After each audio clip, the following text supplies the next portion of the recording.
Hare Rama Rama Hare Hare. Hare Krishna Krishna Krishna Hare Hare. Hare Rama Rama Rama Hare Hare. Hare Krishna Krishna Krishna Hare Hare. Hare Rama Rama Hare Hare. Hare Krishna Krishna Krishna Hare Hare. Chapter 5. Narada Uvacha Deva Deva Namastestu Bhutabhavana Purvaja Tadvijanihi Yajnanam Atmatattva Nidarshanam. Sri Narada Muni asked Brahmaji, O chief among the demigods, O firstborn living entity, I beg to offer my respectful obeisances unto you. Please tell me that transcendental knowledge which specifically directs one to the truth of the individual soul and the supersoul. Please tell me that transcendental knowledge which specifically directs one to the truth of the individual soul and the supersoul. Yadrupam yadhyadishtanam yata srishtimidam prabho yatsamstam yatparam yatcha tatsatvam vada tatvataha. My dear father, please describe factually the symptoms of this manifest world. What is its background? How is it created? How is it concerned? How is it conserved? And under whose control is all this being done? Sarvam hetad bhavan veda bhuta bhavya bhavat prabhuhu karamala kavad vishvam vijnanavasitam tava. My dear father, all this is known to you scientifically because whatever was created in the past, whatever will be created in the future, or whatever is being created at present, as well as everything within the universe, is within your grip just like a walnut.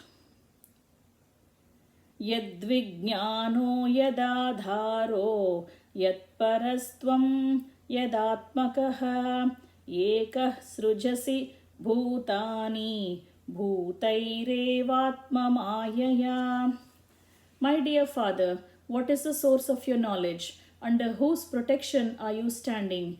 And under whom are you working? What is your real position? Do you alone create all entities with material elements by your personal energy? Atman bhavayase tani na para bhavayan swayam Atma shaktimavashtabhya urnanabhirivalkamaha. As the spider very easily creates the network of its cobweb and manifests its power of creation without being defeated by others, so also you yourself, by employment of your self-sufficient energy, create without any other's help. Naham veda param hyasmin na param na samam vibho Nama Rupa Gunair Bhavyam Sadasat Kinchidanyataha. Whatever we can understand by the nomenclature, characteristics, and features of a particular thing, superior, inferior, or equal, eternal or temporary, is not created by any source other than that of your Lordship, thou so great. Sabhavanacharadghoram yattapas susamahitaha tena svedhayasenastvam parashankam cha yachasi. Yet we are moved to wonder about the existence of someone more powerful than you when we think of your great austerities in perfect discipline, although your good self is so powerful in the matter of creation. ये तन्मे पृच्छतः सर्वं सर्वज्ञसकलेश्वर जीवानीहि यतैवेदम् aham buddhyenushasitah. My dear Father, you know everything and you are the controller of all. Therefore, may all that I have inquired from you be kindly instructed to me so that I may be able to understand it as your student. Brahmovacha samyak karunikasyedam vatsate vichikitsitam yadaham choditas saumya bhagavadvirya darshane. Lord Brahma said, My dear boy Narada, being merciful to all, including me, you have asked all these questions because I have been inspired to see into the prowess of Almighty Personality of Godhead. Nanrutam tava tacchapi yata mam pravravishi bhoho avijñāya param matta etavatvam yatohi me. Whatever you have spoken about me is not false, because unless and until one is aware of the personality of Godhead, who is the ultimate truth beyond me, one is sure to be illusioned by observing my powerful activities. Yena swarochisha vishvam rochitam rochayamyaham yatarkognir somo yatarkshagrahatarakaha. I create after the Lord's creation by his powerful effulgence, knowing as Brahma Jyoti, just as when the sun manifests its fire, the moon, the firmament, the influential planets, and the twinkling stars also manifest their brightness.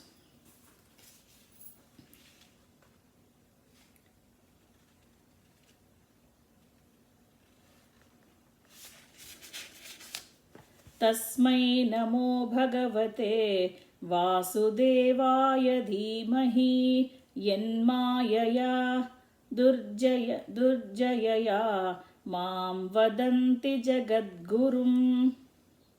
I offer my obeisances and meditate upon Lord Krishna, Vasudeva, the personality of Godhead, whose invisible potency influences them, the less intelligent class of men, to call me the Supreme Controller. Vilanjamanaya yasya statumikshapate muya vimohita vikatyante mamahamiti durdhiyaha. The illusionary energy of the Lord cannot take precedence, being ashamed of her position, but those who are bewildered by her always talk nonsense, being absorbed in thoughts of it is I and it is mine.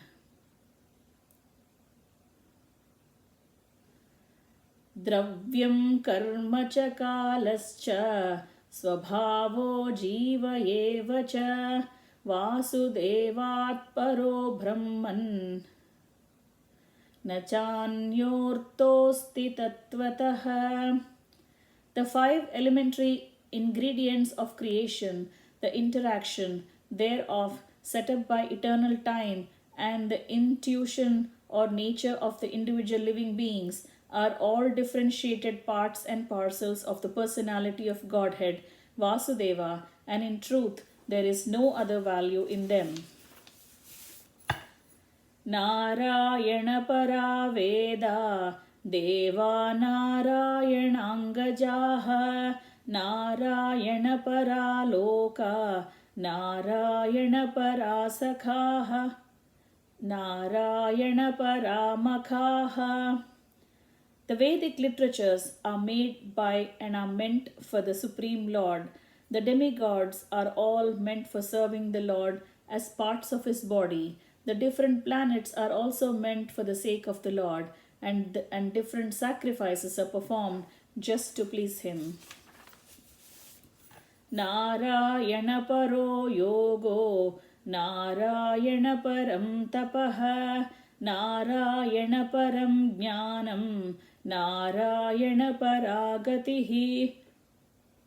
All different types of meditation or mysticism are means for realizing Narayana. All austerities are aimed at achieving Narayana. Culture of transcendental knowledge is for getting a glimpse of Narayana, and ultimately salvation is entering the kingdom of Narayana. तस्यापि द्रष्टुरीश तस्यापि द्रष्टुरीशस्य कूटस्थस्याखिलात्मनः सृजं सृजामि सृष्टोऽहम् ईक्षयैवाभिचोदितः. Inspired by him only, I discover what is already created by him, Narayana, under his vision as the all-pervading super soul, and I am also created by him only. Sattvam rajastama iti nirgunasya gunasrayah sthiti sarga nirodheshu gruhita mayaya vibhoho.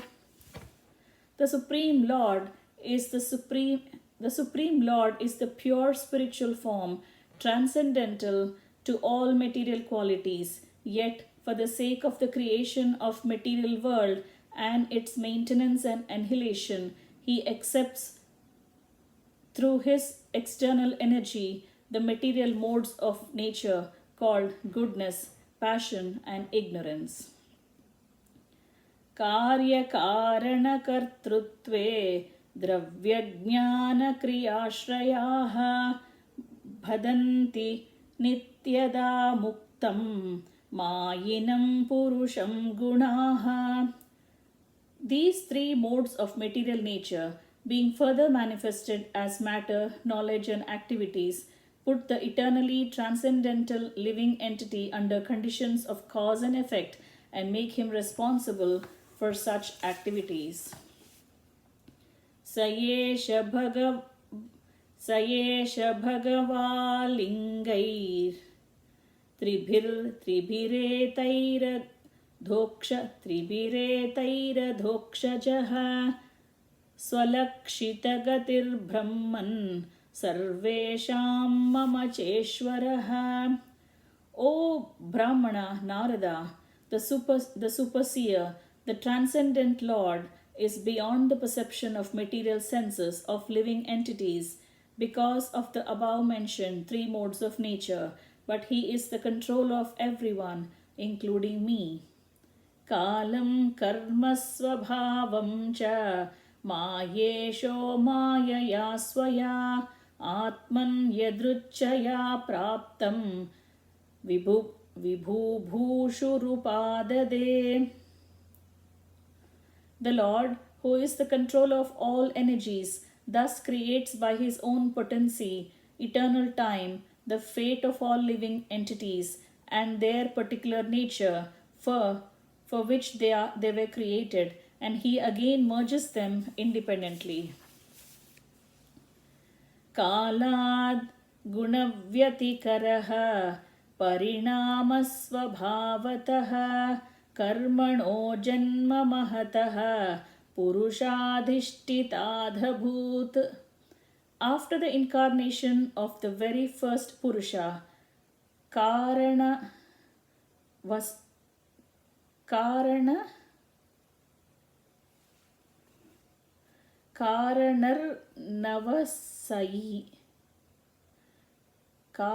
Navasai Vishnu. Never heard of this. What is this?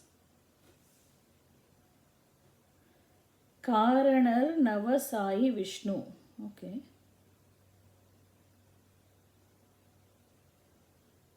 One second. Kalat, eternal time, guna, transformation, parinama, swabhava, karmat, mahatattva, purusha. Okay. The first Purusha, Karanarnavasai Vishnu. The Mahatattva. After the incarnation of the first Purusha, Karanarnavasai Vishnu, the Mahatattva, or the principles of material creation take place, and then time is manifested, and in course of time the three qualities appear.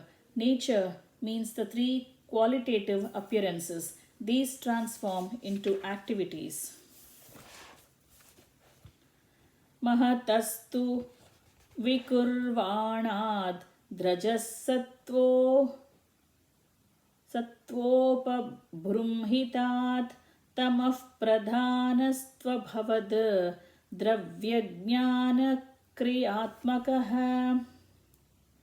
Material activities are caused by the Mahattattvas being agitated. At first, there is transformation of the modes of goodness and passion, and later, due to the mode of ignorance, matter, its knowledge, and different activities of material knowledge come into play.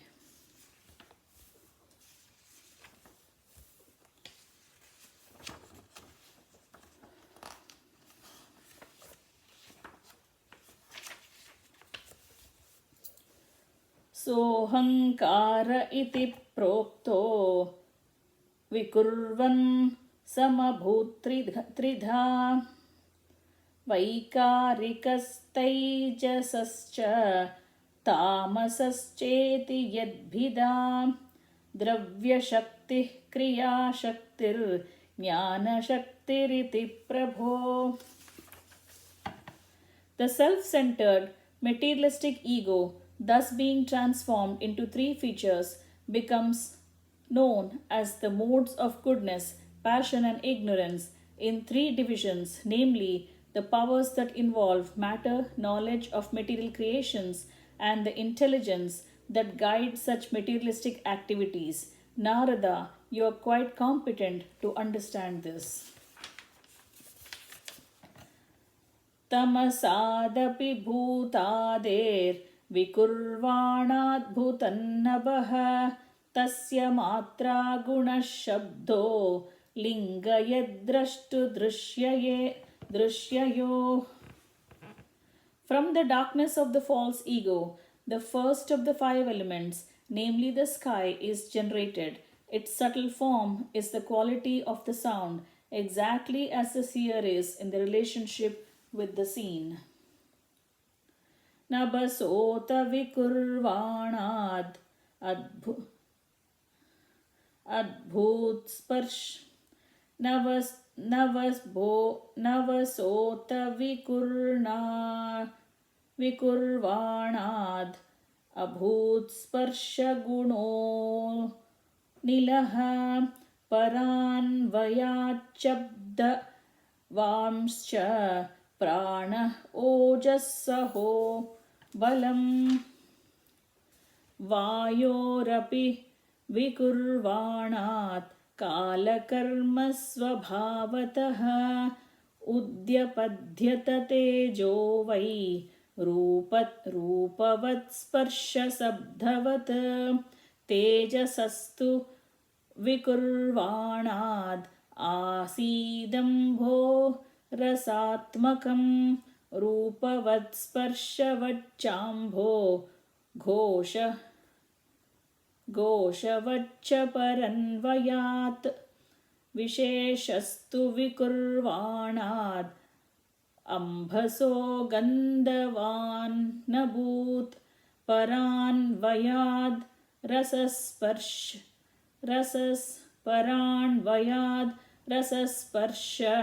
Shabdharupagunanvitaha. Because the sky is transformed, the air is generated with the quality of touch, and by previous succession, the air is also full of sound, and the basic principles of duration of life, sense perception, mental power, and bodily strength. When the air is transformed in course of time, the nature's course, fire, is generated. taking shape with the sense of the touch and sound. Since fire is also transformed, there is manifestation of water, full of juice and activity. As previously, it also has form and touch, and is also full of sound. And water, being transformed from all variegatedness on earth, appears odorous, and as previously becomes qualitatively full of juice, touch, sound, and form, respectively.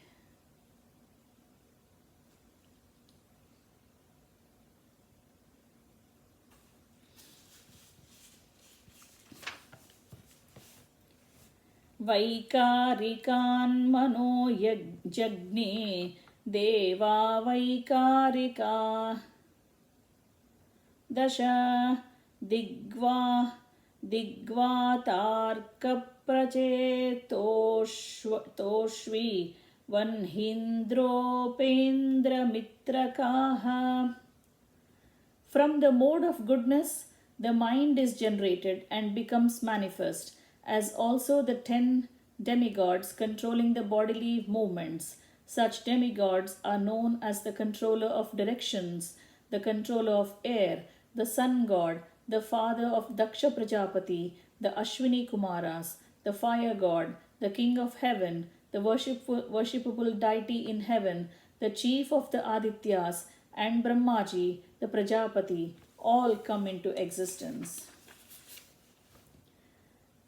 तैजसात्तु विकुर्वाणाद् इन्द्रियाणि दशाभवन् ज्ञानशक्तिः क्रियाशक्तिर्बुद्धिः प्राणश्च तैजसौ स्तोत्रं त्वद्घ्राणधृग्जिह्वा वाग्दोर्मेडाङ्घ्रिपायवः. By further transformation of the mode of passion, the sense organs like the ear, skin, nose, eyes, tongues, mouth, hands, genitals, legs, and the outlet for evacuating, together with intelligence and living energy, are all generated. Ye daite sangata bhava bhutendriya mano gunaha yada yata na nirmane na shokur brahma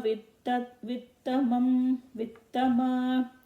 O Narada, the best of the transcendentalists, the forms of the body cannot take place as long as these created parts, namely elements, senses, mind, and modes of nature, are not assembled. Tada samhrutya chanyonyam bhagavat-shakti choditaha sadasatvamupadaya tobhayam samrujurhyadaha. Thus, when all these become assembled by force of energy of the Supreme Personality of Godhead, this universe certainly came into being by accepting both the primary and secondary causes of creation.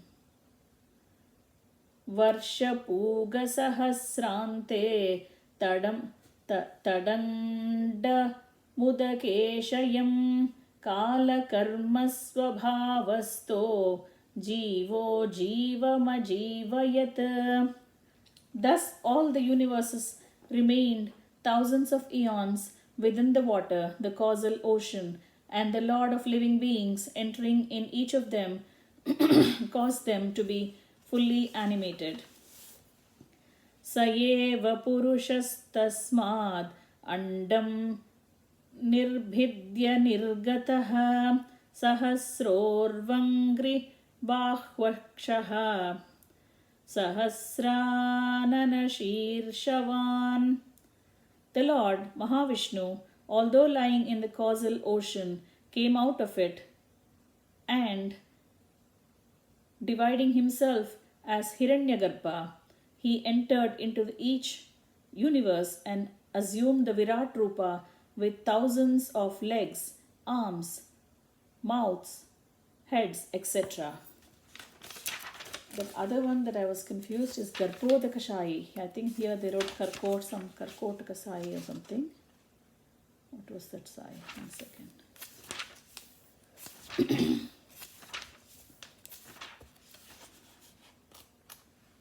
I think I read it as Garbhodakasai. Yeah.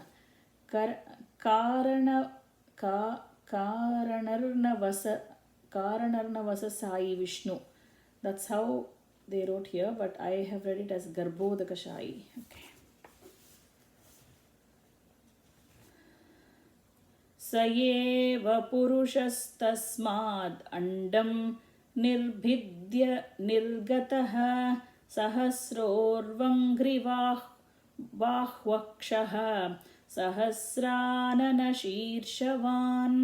The Lord Mahavishnu, although lying in the causal ocean, came out of it, and dividing himself as Hiranyagarbha, he entered into each universe and assumed the Virat Rupa with thousands of legs, arms, mouth, heads, etc. Yasyeha vayavairlokan kalpayanti manishinah katyadhibhiradah sapta saptordhvam jaganadhibihi. Great philosophers imagine that the complete planetary systems in the universe are displays of different upper and lower limbs of the universal body of the Lord. Purushasya mukam brahma kshatrametasya bahavaha urvor vaishyo bhagavataha padbhyam shudro vyajayata. The Brahmanas represent his mouth, Kshatriyas his arms, the Vaishyas his thighs, and the Sudras are born of his legs. Bhurlokah kalpitah padbhyam Bhuvarlokosya nabhitah Hruda swarloka urasa Maharloko mahatmanah. The lower planetary systems, up to the limit of the earthly stratum, are said to be situated in his legs. The middle planetary systems, beginning from Bhuvarloka, are situated in his navel, and the still higher planetary systems, occupied by the demigods and highly cultured sages and saints, are situated in the chest of the Supreme Lord. Grivayam janalokosya tapolokastanadvayat Murdhabih satyalokastu brahmalokas sanatanaha. From the forefront of the chest up to the neck of the universal form of the Lord are situated the planetary systems named Janarloka and Tapoloka, whereas Satyaloka, the topmost planetary system, is situated on the head of the form. The spiritual planets, however, are eternal. Tatkatyam chatalam kluptam urubhyam vitalam vibhoho janubhyam sutalam shuddham jangabhyam tu talatalam mahatalam tu gulpabhyam prapadabhyam rasatalam patalam padatalata iti lokamayah puman. My dear son Narada, know from me that there are 7 lower planetary systems out of the total 14. The first planetary system, known as Atala, is situated on the waist. The second, Vitala, is situated on the thighs. The third, Sutala, on the knees. The fourth, Talatala, on the shanks. The fifth, Mahatala, on the ankles. The sixth, Rasatala, on the upper portion of the feet. And the seventh, Patala, on the soles of the feet. Thus the Virat form of the Lord is full of all planetary systems. Bhurlokah kalpitah padbhyam Bhuvarlokosya nabhitah Swarlokah kalpito murdna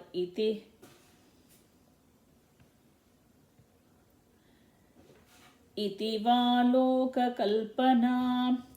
Others may divide the whole planetary system into three divisions, namely the lower planetary system on the legs up to the earth, the middle planetary systems on the navel, and the upper planetary system Swarloka from the chest to the head of the Supreme Personality.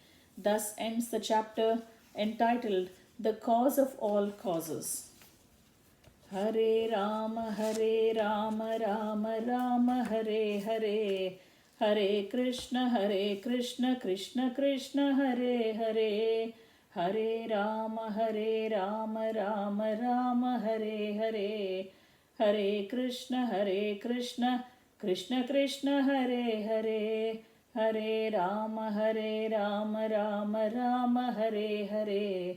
Hare Krishna, Krishna Krishna, Hare Hare.